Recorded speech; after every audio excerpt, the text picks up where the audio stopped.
오늘 함께 은혜 나눌 말씀은 구약성경 민수기 14장 4절에서 10절입니다.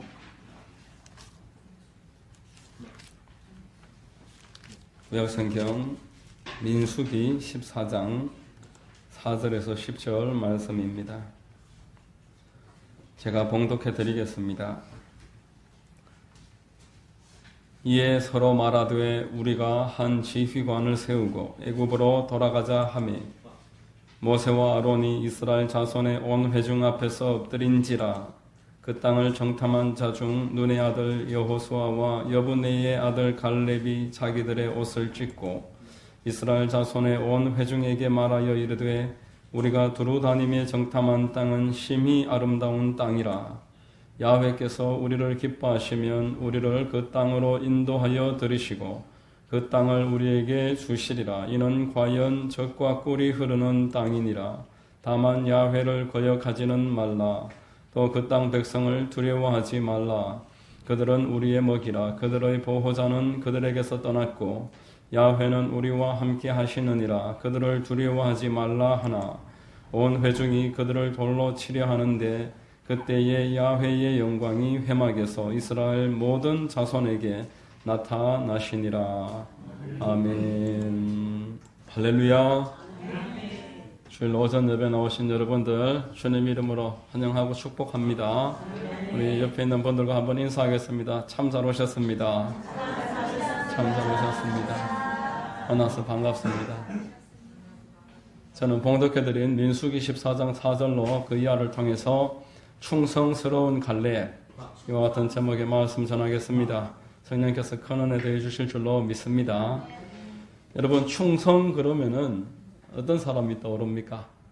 여러분, 충성 그럴 때 떠오르는 사람이 있으실 겁니다. 오공시절에 장세동 같은 그런 인물이 충성이라는 그 대명사로 통했었고, 성공하는 사람들 책들 쓰임받고 이름을 날리는 사람들 그 책들을 읽어보면은 누구나 예배가 없이 한두 사람 정도 충성하는 사람이 있었습니다. 자신을 위해서 자신을 돌아보지 않고 충성을 아끼지 않는 사람들이 있었기 때문에 성공을 할 수 있었다. 회의록에 그렇게 이야기를 합니다. 교회도 마찬가지입니다. 여러분, 하나님의 나라 또한 다르지 않습니다. 하나님께 충성하는 사람들이 하나님의 교회를 세우는 것입니다. 100사람이 있어도 충성하는 한 사람을 감당할 수 없는 것입니다. 사랑의 교회 옥하는 목사님, 강명옥 전도사라는 분을 그렇게 신임을 하시고 부교육자들이 100명이 있어도 모든 일을 그 전도사님한테 맡기더라고요. 그리고 조영기 목사님은 본인이 최자실 목사님을 거론하면서 최 목사님이 아니었으면 내가 이렇게 하나님께 쓰임받지 못했을 것이다. 이런 이야기하는 것을 제가 들어봤습니다.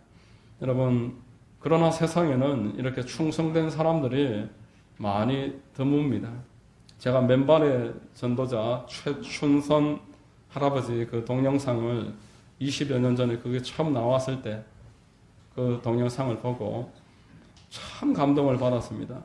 이분은 광인도 아니고 또 그렇다고 해서 객기를 부리는 것도 아닙니다. 선친한테 수많은 땅을 받아서 가난한 자들, 피난 와서 살 곳이 없는 자들 천막 치고 집을 짓고 살도록 수천 평의 땅을 내놓은 그런 이력이 있고, 또 일본의 그 동경대학에서 유학을 하고 우치무라 간조 선생 밑에서 성경 공부를 했던 수재입니다. 수재인데도 이 땅에 와서 한국 땅에서 사람들이 참으로 갈 바를 알지 못하고 방황하는 것을 보면서 맨발로 한겨울에도 맨발로 다니면서 전도지를 직접 만들어서 복음을 전했습니다. 사람들이 불쌍하다고 쳐다보고 지하철 같은 데서는 입구에서 통제를 받고 또 놀림감 당하기도 했었습니다. 그러나 복음을 전하면서 아들에게는 내가 미친 것이 아니고 이네들이 미친 것이다. 이 땅에 오신 예수님을 영접하지 않고 어디로 가서 무엇을 하고 왜 사는지 아무것도 모르고 그저 일락을 위해서 방황하는 것이 정신이 놓은 것이지 나는 하나님 앞에서 지금 맨발로서 복음을 전하고 있다. 어떤 유명 다큐멘터리 감독이 당신은 어떻게 이렇게 할 수 있습니까? 어떻게 이 한겨울에 맨발로 다니고 내가 당신에 대해서 조사를 해보니까 동경에서 유학을 갔다 온 사람이고 당신의 가족들 중에 가난한 사람이 없습니다. 그러나 당신은 그 집도 있어도 그 동생이나 조카들이 그렇게 다 내어줘도 그런 것들을 오히려 거절을 하고 복음을 전하고 이렇게 살아갑니까? 이렇게 질문을 하니까 최춘선 그 할아버지가 이렇게 대답했습니다. 충성은 열매 가운데 하나요. 충성은 열매 가운데 하나요. 성령의 열매 가운데 충성이 있습니다. 내 안에 성령이 계시기 때문에 나의 이 충성은 성령께서 만드는 것입니다. 제가 그 대사를 들으면서 얼마나 눈물을 흘렸는지 모릅니다. 왜냐하면은 나는 왜 이렇게 충성과는 거리가 멀까?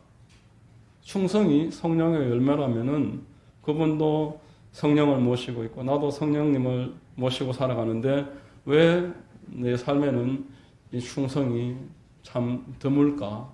가뭄에 콩나듯이 충성을 찾기가 어려울까? 고민하지 않을 수가 없었습니다. 여러분 오늘 본문에 나오는 이 갈렙은 충성 그러면은 빼놓을 수 없는 사람입니다.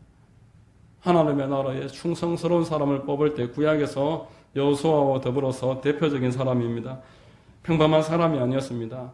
군인만 60만 명이 있는 그 이스라엘 12지파 가운데서 12명을 뽑았을 때 지파의 대표로 뽑혔던 사람이 이 갈렙입니다. 나머지 12지파에서 대표로 뽑혔던 사람들 10명은 하나님 앞에 불신앙을 저질렀지만 끝까지 하나님 앞에 여호수아와 더불어서 2인자로 밀려나서도 충성을 포기하지 않고 원망하거나 불평하지 않고 그 2인자의 자리에서도 끝까지 인생을 하나님 앞에 충성을 다했던 사람입니다. 여러분 나머지 사람들도 하나님 앞에서 유월절을 경험했던 사람들이고 홍해가 갈라짐을 경험했던 사람들입니다. 그리고 유능한 사람들입니다. 집안이 다 내놓으라 하는 사람들입니다. 그런데 여호수아와 갈렙만 하나님 앞에서 이렇게 신앙으로 귀결을 하고 충성으로 마무리를 하고 축복으로서 하나님께 영광을 돌렸습니다. 어떻게 이럴 수 있을까? 그의 삶을 통해서 충성을 다할 수 있는 방법을 몇 가지로 생각을 해보겠습니다. 첫 번째로 여러분 육신의 조건은 신앙의 걸림돌이 오히려 될 수 있다라는 것입니다. 내 육신이 조건이 좋다고 해서 하나님께 충성하는 게 아니다 그 말입니다. 여러분 하나님 앞에 쓰임받는 사람 치고 환경이 처음부터 좋았던 사람이 많이 드뭅니다. 오히려 그 환경이 연약할 때 오히려 그 사람들에게서 인정받을 만한 것들이 아무것도 없을 때에 그곳에서 하나님의 영광이 드러났다라는 것입니다. 구약의 대표가 되는 각 지파의 그 12사람은 집안의 영향력이 대단히 없지 않았을 것입니다. 집안이 아주 내노라 하는 집안이었을 것입니다. 부모님의 공로로 말미암아서 지금 그 자리에 있게 된 사람들이 많았을 것이다 생각해 볼 수가 있습니다. 여러분 신학교에 가보면은 목회자 자녀들, 장로님의 자녀들 대단히 많습니다. 어제도 우리가 수련회 2박 3일 동안 경기도까지 다녀왔는데 가보니까 사회 보는 자매 알고 봤더니만 그 개척교회 목사님 딸이었어요. 또 차량 운전하는 아주 신실한 형제가 있었는데 알고 봤더니만 또 다른 개척교회 목사님 아들이었어요. 보니까 그 중에 한 100명이 있었는데 10명이 앞에서 아주 수고하고 헌신하는 지체들이 다 목회자 자녀였습니다. 신학교에 가도 목회자 자녀들이 대단히 흔합니다. 너무너무 많습니다. 그런데 큰 교회 목회자 자녀들은 흔하지도 않을 뿐더러 어디를 가든지 부러움의 대상이 됩니다. 주목을 받습니다. 아무 공로도 없는데 자기들이 어떤 내세울 만한 게 있는 게 아닌데도 처음부터 주목을 받고 시작합니다. 신학교에 조영기 목사님이 오셨었는데 사람들이 얼마나 주목을 하겠습니까? 근데 더 놀라운 것은 옆에 어떤 청년 하나가 조영기 목사님 주머니에서 손을 딱 걷고 같이 이야기를 하고 있어요. 아, 저 사람 누구냐? 조영기 목사님 아들이라는 거예요. 그래서 그 사람은 아무 한 일도 없이 조영기 목사님 옆에서 주머니에 손 걷고 있는다고 주목을 받았습니다. 자, 여러분, 제가 신학교 입학을 할 때 제가 다니던 교회 담임 목사님 아들이 저하고 동기였습니다. 참 부러웠습니다. 저 친구는 무슨 복을 저렇게 많이 타고났을까? 어떻게 신학교 입학하자마자 저렇게 큰 교회의 전도사가 되었을까? 너무너무 부러웠습니다. 나는 4학년 2학기가 될 때까지 전도사가 되지 못하고 여기저기 참 많은 시간을 보냈었는데 어떻게 시작부터 저렇게 했을까? 참 부러웠습니다. 그런데 지금은 안 부럽습니다. 왜냐하면은 여러분, 많은 사람의 기대를 받고 출발을 하기 때문에, 많은 사람의 주목을 받고 시작하기 때문에 본인의 스트레스는 우리가 알 수가 없을 만큼 크다는 것입니다. 그리고 기대가 큰 만큼 실망 또한 클 수밖에 없고 기대를 충족하는 경우는 대단히 드뭅니다. 그래서 지금은 부럽지 않습니다. 여러분, 오늘 이 본문에 나오는 12대표 중에서 10명이 결국 버림당한다는 것은 대단히 중요한 메시지입니다. 출발이 아주 창창했는데 마지막에 버림을 당했다는 것은 대단히 중요한 메시지다라는 것입니다.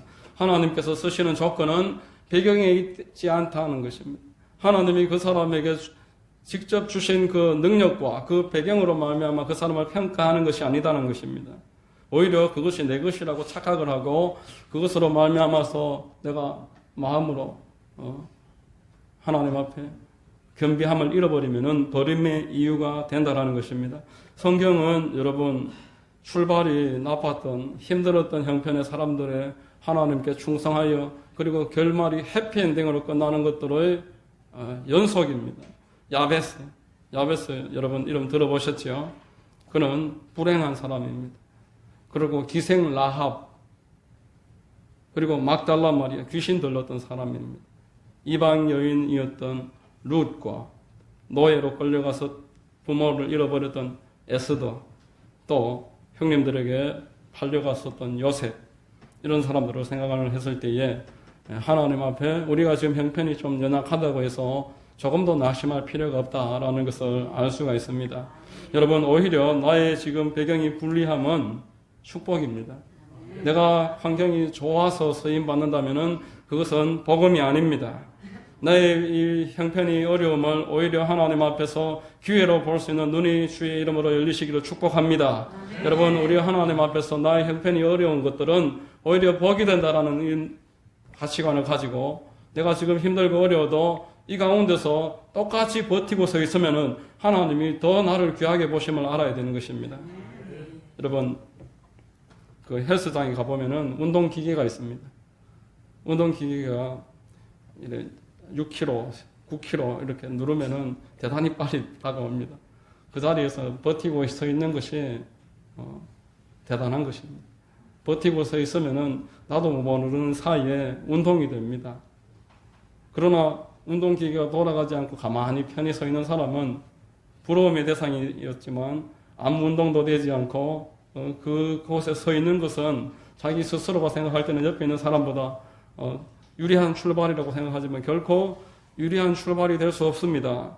여러분, 하나님께서는 우리가 어렵고 연약한 낮은 곳에서 하나님의 영광을 위해서 일어날 때 우리의 삶을 환하게 빛을 비춰주시게 역사하시려고 우리를 그곳에 두신 것입니다. 예수 그리스도께서 갈릴리 나사렛이라는 마을에서 출발을 했습니다.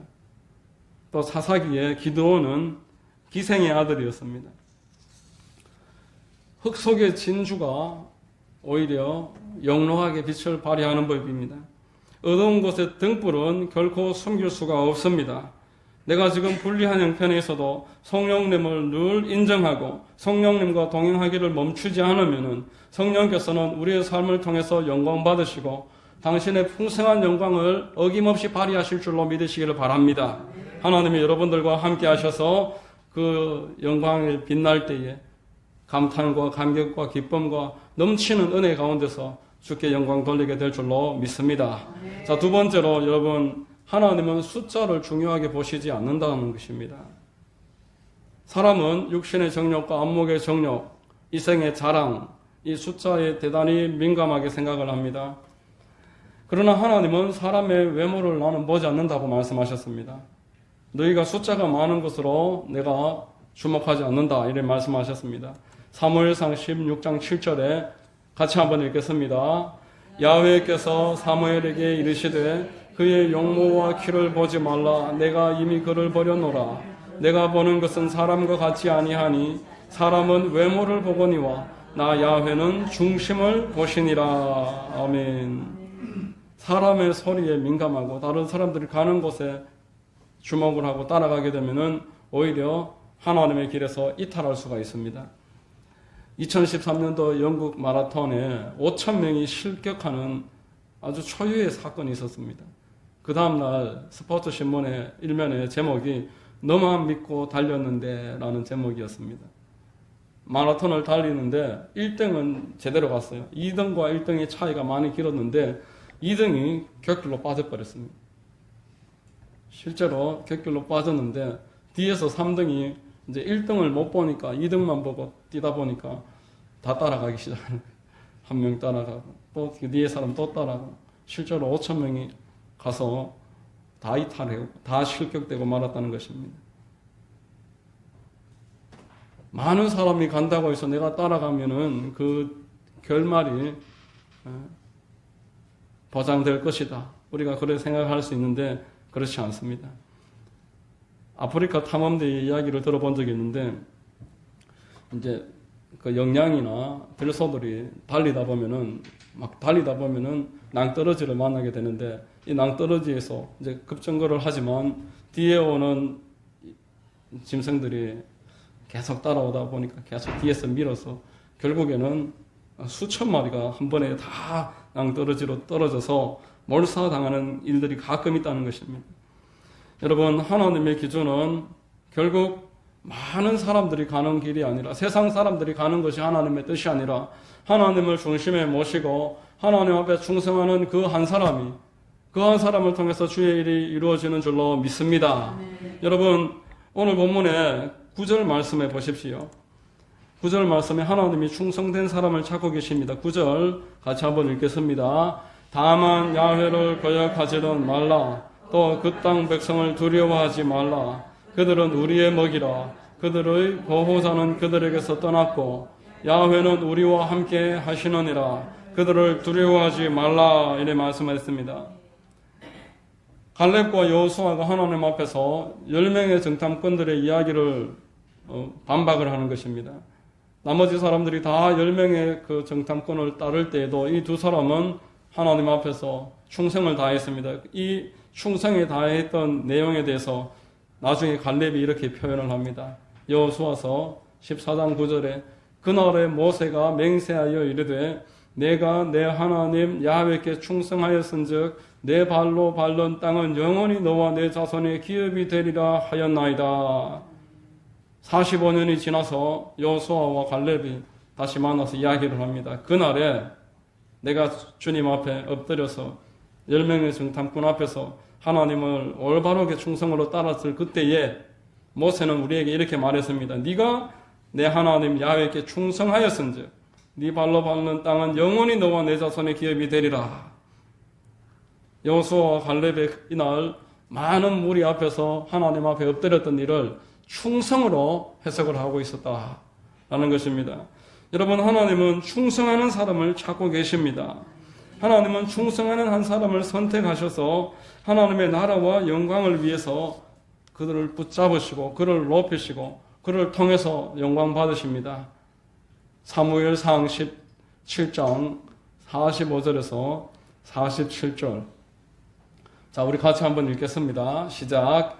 다윗이 블레셋 사람에게 이르되 너는 칼과 창과 단창으로 내게 나아오거니와 나는 만군의 야훼의 이름 곧 내가 모욕하는 이스라엘 군대의 하나님의 이름으로 내게 나아가노라. 오늘 야훼께서 너를 내 손에 넘기시리니 내가 너를 쳐서 내 목을 베고 블레셋 군대의 시체를 오늘 공중에 세워 땅의 들짐승에게 주어 온 땅으로 이스라엘의 하나님이 계신 줄을 알게 하겠고 또 야훼의 구원하심이 칼과 창에 있지 아니함을 이 무리에게 알게 하리라.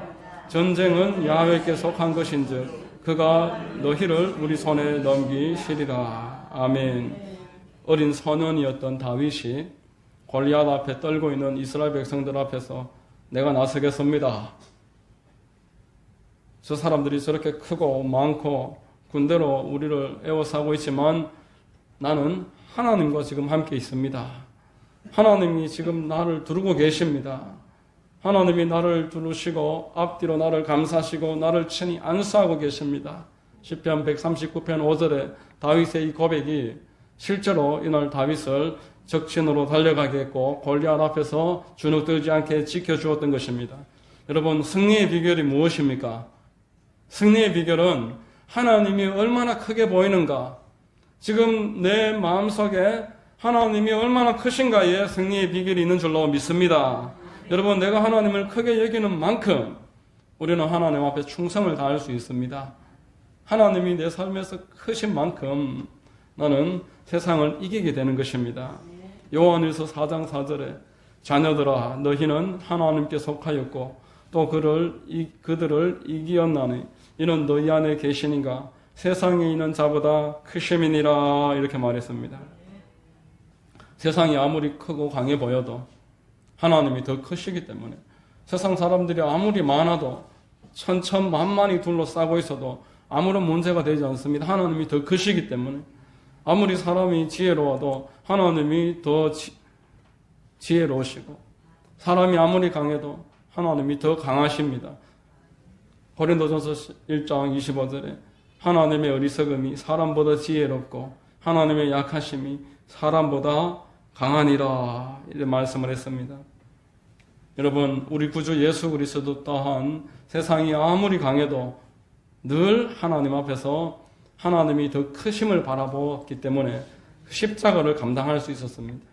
아무리 적들이 잔인하게 윽박을 지르고 더 회하는 소리로 우리를 주시하고 있어도 내 안에 계신 하나님이 더 크시고 지금 내가 바라보고 있는 분이 세상보다 더 크신 하나님이기 때문에 믿음에서 이탈하지 않을 수가 있었습니다. 히브리서 12장 2절에 믿음의 주여 또 온전하게 하시는 이 예수를 바라보자. 그는 그 앞에 있는 기쁨을 위하여 십자가를 참으사 부끄러움을 개의치 아니하시더니 하나님 보좌 우편에 앉으셨느니라 이렇게 말했습니다. 예수 그리스도는 하나님을 바라보므로 십자가를 이겼습니다. 어떤 어려움이 와도 하나님을 바라보는 사람은 그 십자가를 이길 수가 있는 것입니다. 사도 바울도 마찬가지입니다. 예수 그리스도를 본받았다라고 말했습니다. 예수 그리스도께서 십자가를 바라보는 것처럼 사도 바울도 예수님을 본받았습니다. 고린도전서 11장 1절에 내가 그리스도를 본받는 자가 된 것 같이 너희는 나를 본받는 자가 되라. 예수 그리스도가 십자가를 바라보면서 승리한 것처럼 나도 예수님을 바라보면서 본받고 있으니 너희들도 나를 본받으면은 예수님 본받는 것이다. 이렇게 표현하는 것입니다. 예수님 바라보는 자가 승리함을 믿으시기를 주의 이름으로 축원합니다. 여러분, 우리가 주님을 바라보는 만큼 승리하게 되는 것입니다. 여러분, 우리는 하나님을 바라볼 때 행복할 수 있고 이 세상이 우리를 어떻게 할 수가 없습니다. 우리는 묶여있는 것 같지만 이미 하나님의 소속된 자들입니다. 하나님께서 우리를 값을 치르시고 당신의 땅으로 옮기셨습니다. 어둠에서 빛으로 죽음에서 생명으로 옮김받은 자들인 줄로 믿으시기를 축원합니다. 여러분, 하나님께서는 우리에게 이런 축복을 주셨음에도 불구하고 강제로 여러분들을 이끄실 수도 있지만 강제로 하시지 않습니다. 여러분들을 날마다 설득하십니다. 여러분들을 계속 설득하셔서 여러분들이 자발적으로 하나님 바라보고 세상을 이기기를 바라고 계십니다. 여러분, 하나님이 주신 큰 은혜뿐만 아니라 이 땅에서도 하나님이 십자가로 말미암아서 놀라운 역사들을 이루어 주시고 우리에게 그것을 계속 말씀하십니다. 내가 너희를 위해서 예비해 놓은 것은 이처럼 크고 놀라운 것들이다. 너희들은 세상을 주목하지 말고 나를 바라봐라. 십자가를 바라봐라. 십자가를 바라보고 믿음 있는 자가 되어라 말씀하고 있습니다.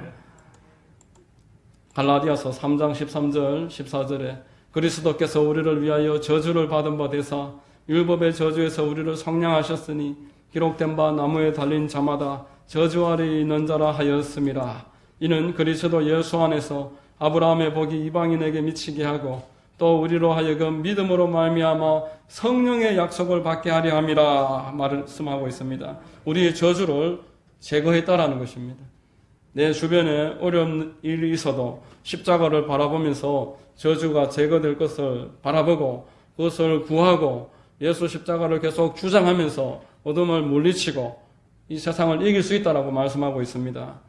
뿐만 아니라 하나님은 우리가 예수 그리스도의 십자가로 말미암아서 십자가에서 흘리신 그 보혈로 말미암아서 육신의 질병을 이길 수 있다라고 말씀을 하십니다. 베드로전서 2장 24절에 친히 나무에 달려 그 몸으로 우리 죄를 담당하셨으니 이는 우리로 죄에 대하여 죽고 의에 대하여 살게 하려 하심이라. 그가 채찍에 맞음으로 너희는 나음을 얻었나니 말씀하고 있습니다. 죄 사함 받은 것만으로도 감사하고 천국 백성 된 것으로도 영원한 축복이지만 이 땅 가운데서 너희들의 육신의 질병 또한 내가 채찍에 맞음으로 너희들은 나음을 받았다. 나음을 받을 수 있고 가능성이 있다라고 지금도 우리에게 말씀하고 있는 것입니다. 이뿐만 아닙니다. 하나님은 우리의 모든 삶에 예비해 놓으셨음을 오늘도 말씀하고 계십니다.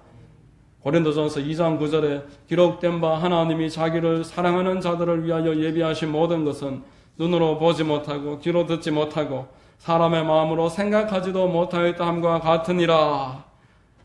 풍성한 축복을 약속하는 것입니다.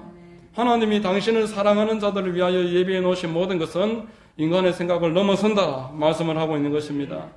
이 땅에서도 보화처럼 내버려 두지 아니하고 성령으로 충만받을 수 있도록 내가 성천에서 올라가지만 너희들은 고아가 아니고 이 땅에서 내가 성령을 보냄으로 말미암아 성령과 동행하여 끝까지 승리할 수 있다 말씀하십니다. 베드로전 사도행전 2장 38절 39절 같이 한번 읽겠습니다. 베드로가 이르되 너희가 회개하여 각각 예수 그리스도의 이름으로 침례를 받고 죄사함을 받으라. 그리하면 성령의 선물을 받으리니 이 약속은 너희와 너희 자녀와 모든 먼데 사람 곧 주 우리 하나님이 얼마든지 부르시는 자들에게 하신 것이라 말씀하고 있습니다. 회개하고 하나님 말씀 지키기로 결단하여 침례를 받고 하나님 앞에 엎드려서 구하면은 하나님께 성령을 주시는데 모든 사람에게 누구라고 예외 없이 모든 사람이 회개하고 하나님 앞에 구하는 자에게 성령을 주시겠다 말씀하십니다. 이게 성경에서 말씀하시는 약속입니다. 하나님께서 십자가에서 다 이루었다 하고 돌아가시고 그리고 우리가 천국 가는 그때까지만 이제 그때에만 역사하시는 것이 아니라 그 이전까지도 하나님이 아브라함의 복을 주시고 가난과 질병과 저주를 제거하시고 하나님의 성령으로 충만하게 만들어 주시고 하나님이 함께 하실 것이니까 너희들은 나에게 충성을 다하라. 계속 설득하고 계십니다. 하나님이 값으로 사셨다라고 말씀하셨기 때문에 마음대로 하실 수 있지만 그렇게 하시지 아니하시고 계속 설득하십니다. 복음으로 설득하십니다. 믿음 안에서 장성한 자가 되도록 설득하고 계십니다. 여러분 하나님이 여러분들을 필요해서 여러분들이 없어서 안 돼서가 아니라 여러분들을 더 귀하게 여기시고 더 큰 복을 더해 주시려고 충성을 독려하시고 설득하는 것입니다. 복음으로 여러분들을 계속 하나님 바라보고 하나님 최우선으로 살아라.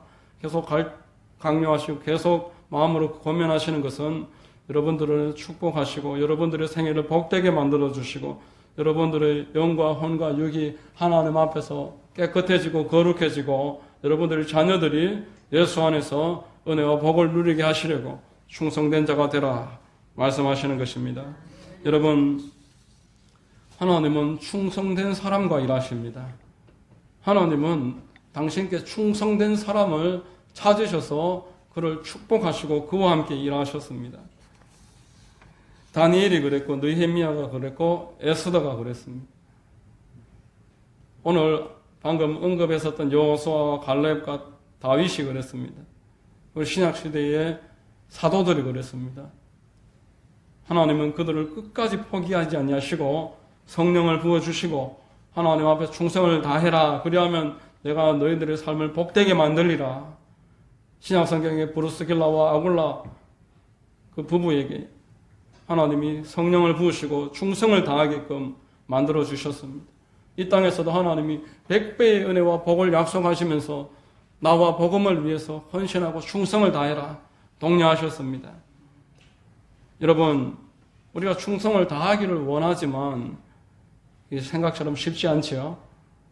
결단을 하지만 우리는 그렇게 잘 되지 못하고 있는 우리 연약함 앞에서 기도하지만 이 뜻대로 되지 않습니다. 여호수아서 14장 10절에 보니까 갈렙이 끝까지 충성할 수 있었던 그 이유를 힌트를 주고 있습니다. 여호수아서 14장 10절 11절 말씀입니다. 이제 보소서 야훼께서 이 말씀을 모세에게 이르신 때로부터 이스라엘이 광야에서 방황한 이 45년 동안을 야훼께서 말씀하신 대로 나를 생존하게 하셨나이다. 오늘 내가 85세로 돼 모세가 나를 보내던 날과 같이 오늘도 내가 여전히 강건하니 내 힘이 그때나 지금이나 같아서 싸움에나 출입에 감당할 수 있으니 그날에 야훼께서 말씀하신 이 산지를 지금 내게 주소서. 당신도 그날에 들으셨거니와 그곳에는 아낙 사람이 있고 그 성읍들은 크고 견고할지라도 야훼께서 나와 함께 하시면 내가 야훼께서 말씀하신 대로 그들을 쫓아내리이다. 여러분, 하나님은 말씀이십니다. 우리가 하나님과 동행할 수 있고 하나님 앞에 충성을 다할 수 있고 하나님이 내 마음에서 세상보다 크셔서 내가 하나님 앞에 시선을 돌리지 않을 수 있는 방법은 말씀에 있는 줄로 믿습니다. 시편 1편 1절에서도 복 있는 사람은 말씀을 주야로 묵상하는 자로다 말씀을 했습니다. 여호수아서 1장 8절에도 좌로도 우로도 치우치지 말고 주야로 말씀을 묵상하고 그 가운데 기록된 모든 것을 지켜라고 말씀을 했습니다. 여러분, 하나님의 말씀을 가까이 하는 것이 하나님과 가까이 하는 것입니다. 세상보다 하나님이 더 크게 보이기 원하신다면은 주의 말씀을 주야로 묵상하시기를 바랍니다. 여러분, 하나님의 말씀이 저와 여러분들을 지키십니다.